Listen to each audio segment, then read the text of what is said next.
সুপ্রিয় দর্শক, কেমন আছেন সবাই?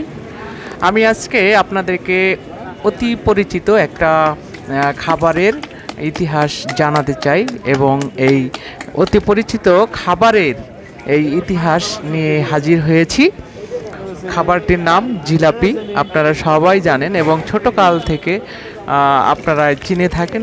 এই জিলাপি আমাদের বাংলাদেশে অতি পরিচিত মিষ্টি জাতীয় একটি খাবার এই জিলাপি।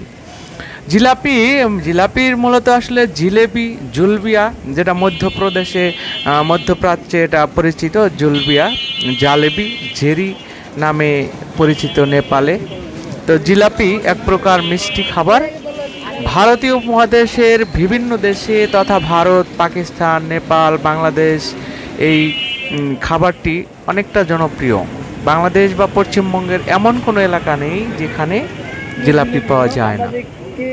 তো জিলাপির ইতিহাস আসলে বলতে গেলে জিলাপি পৃথিবীর অনেক পুরাতন একটি খাবার।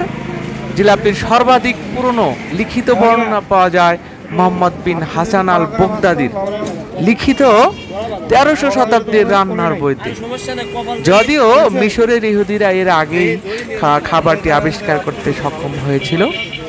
ইরানে এই মিষ্টান্ন জেলেবিয়া বা জিলাপি নামে পরিচিত, যা সাধারণত রমজান মাসে গরিব মিসকিনদের মাঝে বিতরণ করা হয়।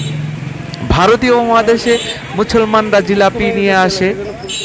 বাংলাদেশে রমজান মাসে ইফতারিতে এটি একটি জনপ্রিয় খাবার। মধ্যযুগে পার্সি ভাষাভাষী তুর্কিরা খাবারটিকে ভারতবর্ষে নিয়ে আসে।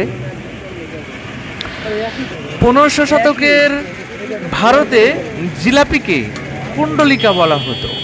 আপনারা হয়তো জেনে অবাক হবেন যে আসলে কুণ্ডলিকা বলতে কি বোঝায়।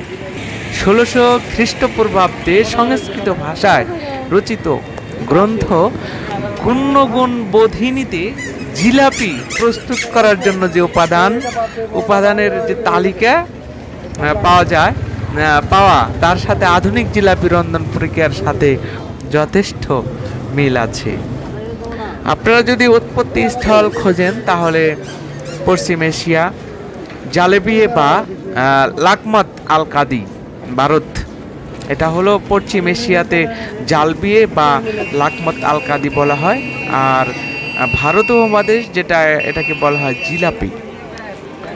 দক্ষিণ এশিয়া, পশ্চিম এশিয়া সাধারণত গরম গরম পরিবেশন করা হয়।